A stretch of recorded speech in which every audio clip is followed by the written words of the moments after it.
Hello, in this video I'm going to take you through some of the features that you may find helpful when modelling decumulation strategies for your clients. In the first part of the video I'm going to discuss the good practice guidance on cash flow modelling which came out of the FCA's thematic review of retirement income advice and show you how you can incorporate some of those good practices. I'll explain the software's default approach to fulfilling expenditure using liquidation order, and I'll then go on to build a planned decumulation strategy what-if scenario, where we use planned withdrawals to override the default liquidation order. I'm starting on the timeline in my base plan, which I've called current position, April 2025. And this represents where the clients are today, having just retired age 60. So this is their retirement event, their plans start. The timeline enables us to show the clients what they're planning for and when, and the FCA guidance suggested that when discussing decumulation with clients you should stress test for longevity, and I'm doing that by modelling potentially to mortality at age 100. However, we know of course that the clients may well not live as long as that, so I went to the ONS website and used their life expectancy calculator to obtain the 1 in 4 life expectancy ages for the two clients, and for James that came out at age 92 and for Sarah that came out at age 95, and I've just added events on my timeline really as a visual talking point. The FCA also suggested that you should consider how the pattern of expenditure need in retirement might change over time. And to help demonstrate this, I have built in 2 stages of retirement spending so the clients can visualise when their high spending stage and their lower spending stage might be. My first stage I've called early retirement, and my second stage, starting at age 80, I've called later life. I used 80 because recent research showed that that's typically the point at which discretionary expenditure starts to reduce. Of course, if later on the clients need long-term care, expenditure will rise significantly. I could then add an event called long-term care and create an additional stage. When looking at expenditure, the FCA suggested that you should consider different types of expenditure and categorise them into effectively essential spending, more discretionary spending, and then a sort of luxury spend as well. And so that's what I've done by modelling 3 retirement goals here. And a goal is an expense that we can visually track. They also said you should prioritise these goals and factor in the effects of inflation. And so if we have a look at how I've modelled these, my first essential spending, which is intended to cover food, utilities, council tax, etc. I've given it a name, it's jointly owned, £3,000 per month. Remember to change the frequency if appropriate. And I've left this as a top priority. This is one of the first things that we're going to pay for each year. Again, the FCA said you should be factoring in the impact of inflation, so to maintain the spending power of this goal, I've factored in inflation at 2.5% per annum, which is my default inflation rate. I've set the timing to happen all the way from the plan start until mortality, which is the default timing for a retirement goal. Moving on to our discretionary expenditure, so for the nicer things in life, such as eating out. Again, I've added a separate goal, but this time I've prioritised it a little bit further down the priorities list in the leisure category, so that we'll pay for this after funding the basic expenses in each year. I've set the timing overall to start at retirement, running through to mortality, but this is the type of spending that tends to decrease over time. So I've added in a step and used my slowdown event to reduce that particular item to 50% of the original starting value, but again factoring in inflation all the way through. And my third goal is the holidays in early retirement. We've allowed £18,000 a year for this. The clients appreciate this is a real luxury. This is an area that could easily be cut back on if needed, and so I've modelled it further along the prioritisation list. The timing for this I've set to end at around age 80 because it's probably unlikely that they will continue to travel as much as they get older. So if that's what we're planning for and when in terms of expenditure, let's go back to the dashboard and see what our starting point is. And the assets by type pie chart on the right hand side is a good place to help the clients visualise where their wealth is. 750,000 is tied up in their property. It's a non-liquid asset, so it won't be easily accessible to fund expenditure during retirement. The software won't touch this, so to release equity you'd have to model a downsize or an equity release. The pink in the pie chart shows their cash values. 50,000, which is set aside in a savings account and which I've ring-fenced using withdrawal limits so that the software does not touch this money, and I'm just rolling up the interest.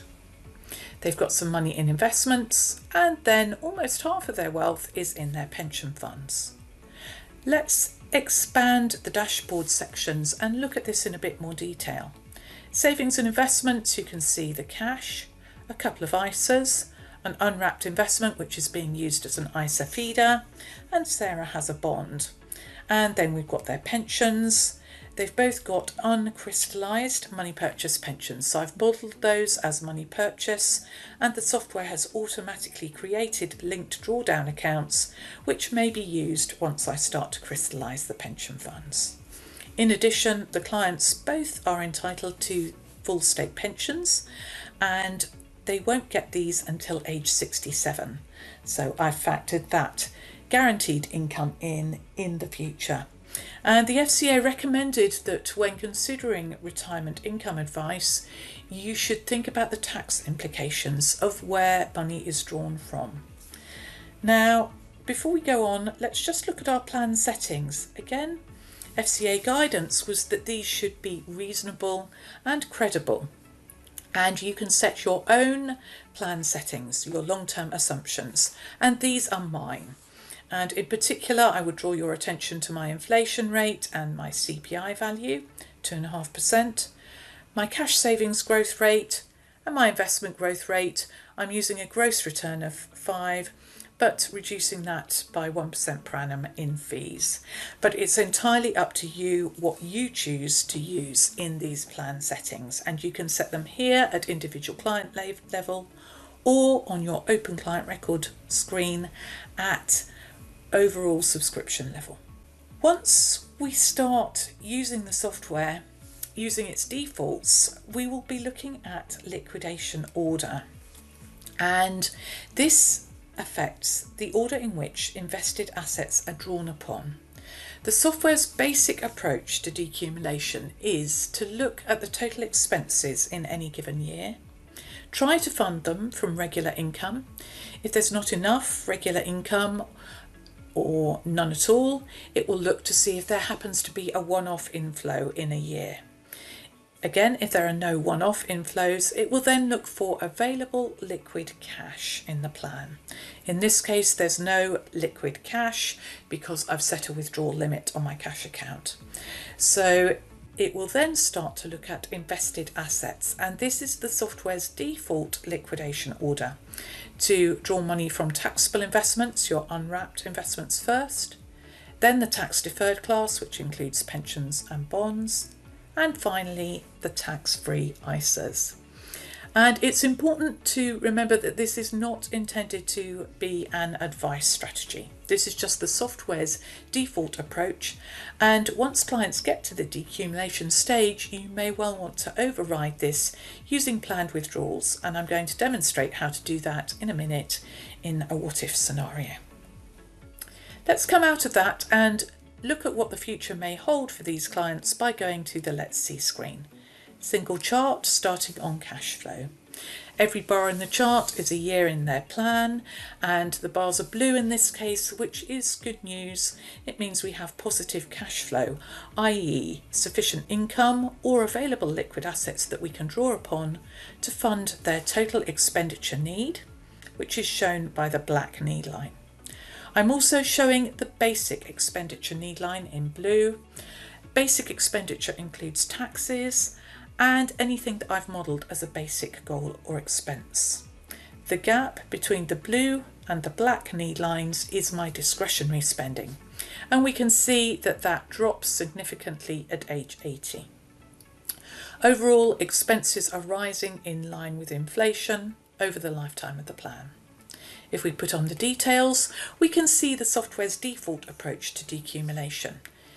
Let's click Hide All, turn the chart red to focus on the expenditure, and then we can introduce the different sources of funding for that expenditure. Let's look at guaranteed income first. These clients don't have any DB income, but they will have state pensions in the future, starting when they're 67, and I've just put an event marker on the timeline at that particular point in time. If I put on the basic need, we can see that the state pension will not even cover their projected basic needs over their lifetime.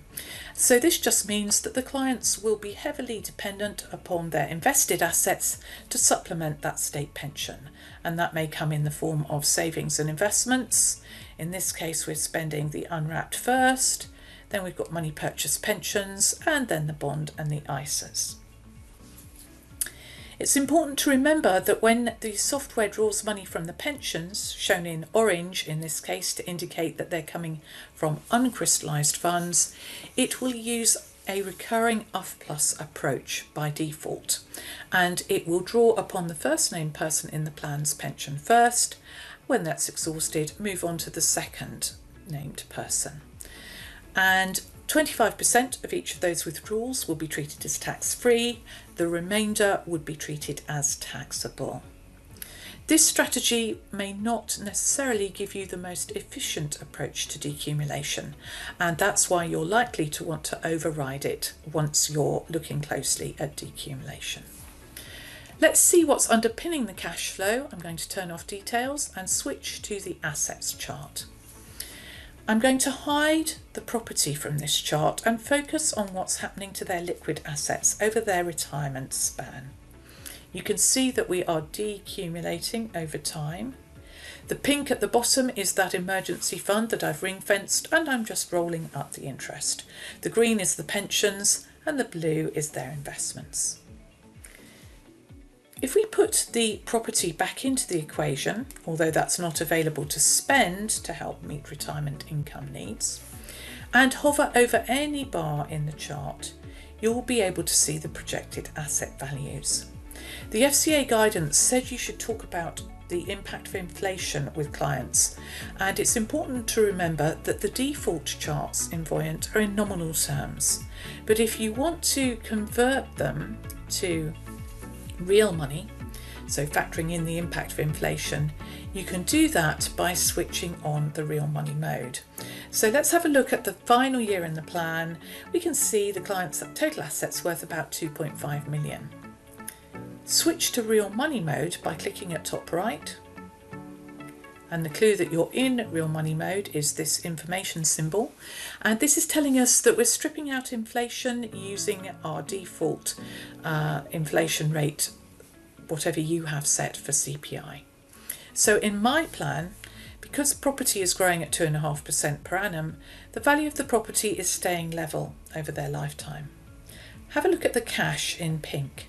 We started off with 50,000 in cash that's been ring-fenced, and I'm rolling up the interest, but this has lost value in real terms because my interest rate at 1.5% is below my inflation rate at 2.5%. My invested assets are growing at 4% per annum net of charges, so that's a 1.5% real return.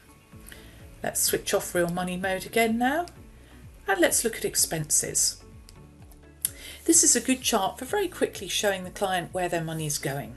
They are paying some tax in their retirement, mainly when they draw on their pensions.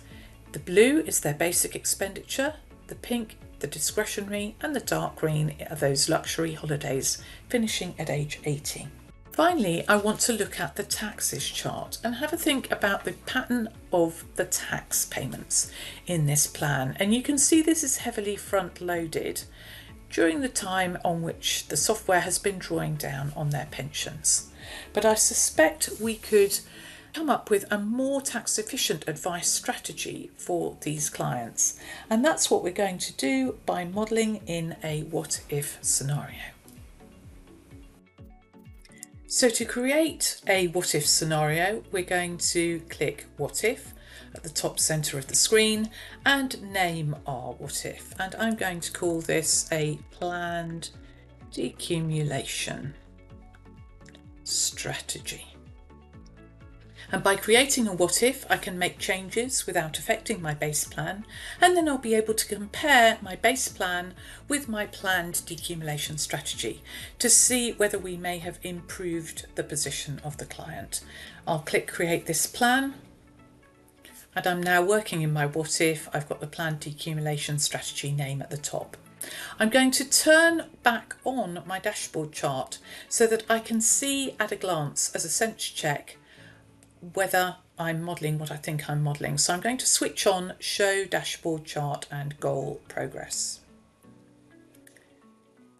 And now what I want to do is override the software's default approach to decumulation by thinking about the different tax wrappers and how much I want to draw from each of those. I'm going to put the cash flow detailed chart on and switch on the key for you by clicking the 3 grey dots and clicking legend so that you can see as we go along what I'm doing. So I'm going to start putting in planned withdrawals so that I can control how much and when we take from different investments, instead of just using the software's as needed approach using the liquidation order. So to create a planned withdrawal, click the plus button at bottom right and look for plan actions, planned withdrawals. And let's look at James's pension first. And I'm going to call this James's off plus to use personal allowance. Because until he gets his state pension, now that he's retired, he doesn't have any other taxable income. And so we could use his personal allowance to create some effectively tax-free income from his pension. I'm going to specify the amount that I want to take, and the figure I'm going to use is 16,760, because if I use a recurring UF plus with that amount, 25% will be tax-free until he reaches his lump sum allowance, and the remainder will be equivalent to the current personal allowance of 12,570. I want it to recur, and now I need to choose the account, and this is going to come from his uncrystallised funds, so his money purchase pension. Once I've clicked on that to select it, I need to look at my pension strategy. And if you're not sure what we mean by pension strategy and you see dots underlining the field, it implies that inline help is available. So you can hover and click on the dots, read what the choices are, or watch a video. And in this case, because I want to do a recurring UF plus, I'm going to change the strategy to UF plus. Now I need to tell the software when, and we're going to start this immediately. And initially I'm going to set it up to run for as long as his fund lasts. So I'm going to set that to run until mortality. We may later on choose to step this down along the way. Click done, and we'll have a look at what the chart is showing us. If we're taking withdrawals from uncrystallised pensions, we should see some orange, and here it is in year 1. When you set up a planned withdrawal, the software treats that as regular income and will spend that first. And by introducing some regular income, it just means that the software will then make up the difference between my planned withdrawal and my total need by adjusting its as needed withdrawals using its liquidation order. The summary box is showing me I've got 16,760 coming out of a money purchase pension. Let's look behind the scenes at year view, either by clicking year view at top right or double clicking on the year I want to look at. We can see the money's coming out of James's SIPP. Go to the pensions tab and double check what's going on. Click on this line, scroll down, and you'll be able to see the details of that crystallisation. Total of 16,760, just over 4,000 is tax-free and the remainder equivalent to his personal allowance, so he won't be paying any tax on that. If I come out of year view, we can now think about what we want to do with Sarah's pension. She also doesn't have any income in retirement until she gets her state pension. I'm going to show you a slightly different way of taking withdrawals for her, starting off by choosing planned withdrawals, and first of all I'm going to use her tax-free cash by phasing that in over time, and I'm going to call this Sarah's tax-free cash income. Again, for today I'm going to use a specified amount, so I'm just going to set that amount here, 15,000 a year, recurring. It's tax-free cash, so it needs to come out of her uncrystallised pension. And this time I'm going to leave the strategy as flexi. And the software's interpretation of that is this is the figure you want as tax-free cash. To realise that, it will crystallise 4 times that amount. Set the timing, starting now, and for as long as her uncrystallised pension lasts. I've set it up to mortality, but once that fund is crystallised, that planned withdrawal will automatically stop because there'll be no more tax-free cash. Quick sense check, there should be a little bit more orange in the chart in year 1 now. Double click, come to the pensions tab and have a look at Sarah's SIP. You can see we've crystallised 60,000, we've paid out 15 as tax-free cash, but the software has moved the remaining 45 into that drawdown account. If you do have crystallised funds in the plan, you can set up a planned withdrawal from those too. And this is what I'm going to do here by setting up a planned withdrawal. And I'm going to call this Sarah's drawdown. And by drawdown, I mean from crystallised funds to use her personal allowance. So I'm just going to specify 12,570 on a recurring basis, but this time choose the drawdown fund. Set the timing, starting at retirement, running through for as long as her fund lasts, and let's check the chart. If money is coming out of crystallised funds, you should expect to see some pink in the chart. And if we hover, there's that 12,570 being used in the early years of the plan. So we're using both of their personal allowances early on. The software has reduced the as needed withdrawals from the unwrapped investment, which is the first in our list of liquidation order assets.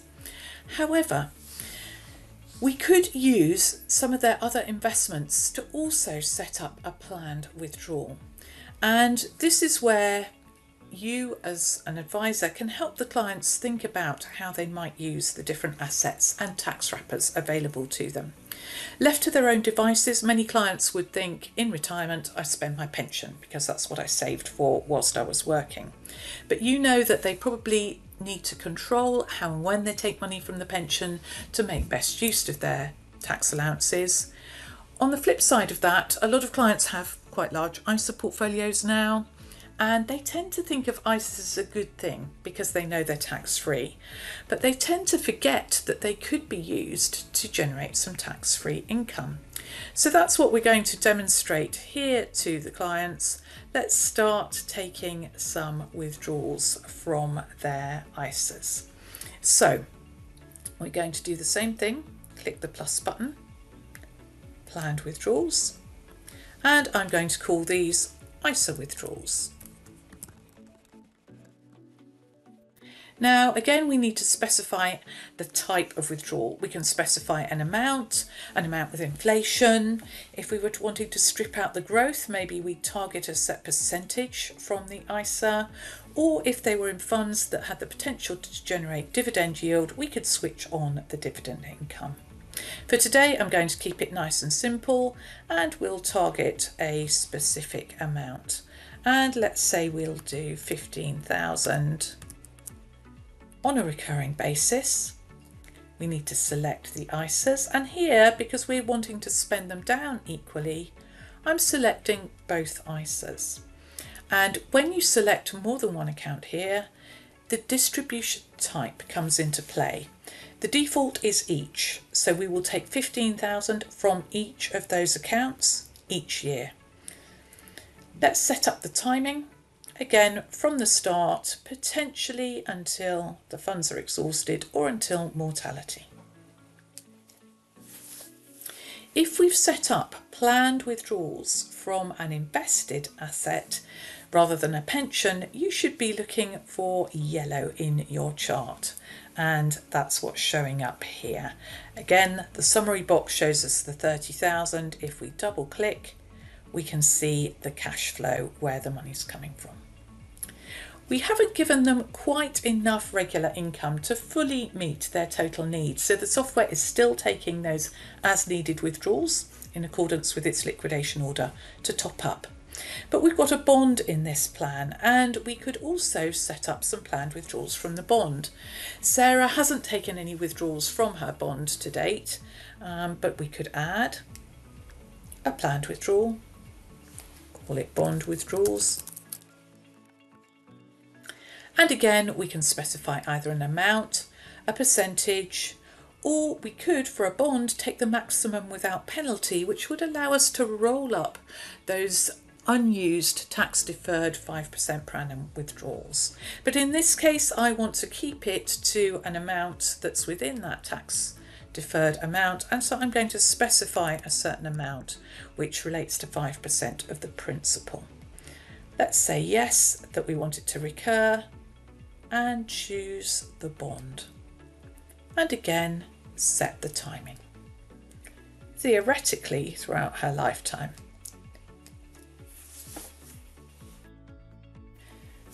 And again, if we hover over year one and double click, we'll be able to see where that money is coming from.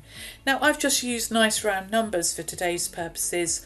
I haven't totally covered off their total need, and so the software has just sort of put in a little ad hoc withdrawal from those savings and investments. Let's go and look at the larger chart on our Let's See screen. And there's something to be aware of once you start setting up planned withdrawals. Very often you will find that once the state pensions kick in, because they're regular income coming in from outside of the plan and they're spent first, once they're added into the plan, your planned withdrawals may be giving you more income than is needed. And that's what's happening in this year here. You can see the coloured bars are going over and above the black need line. And when you hover over that year, you'll see some surplus income. Now, the default for the software is to assume that surplus regular income is treated as if it were spent, so it disappears out of the plan. In reality, we wouldn't take more than we need from investments, because we'd want to leave it compounding up within the investment wrapper. So it may well be that although you try to match their overall need early on in the plan, you may need to adjust the withdrawals as time goes on. And if we wanted to do that, we could just come back to the dashboard and step down some of our planned withdrawals. And the ones that I'm going to step down are the taxable withdrawals from the pension. So for example, Sarah's drawdown. We started off at 12,500 a year, but I could then say, well, once she gets her state pension, that will use her personal allowance.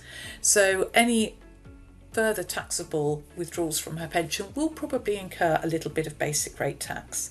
I think they're going to have to accept they will pay some basic rate tax in this plan because so much of their wealth is tied up in pensions. But let's reduce that. Again, I'm just using nice round numbers for illustrative purposes to £6,000 a year once we get to state pension age. So I've added in the step, it's summarised here. We'll click done.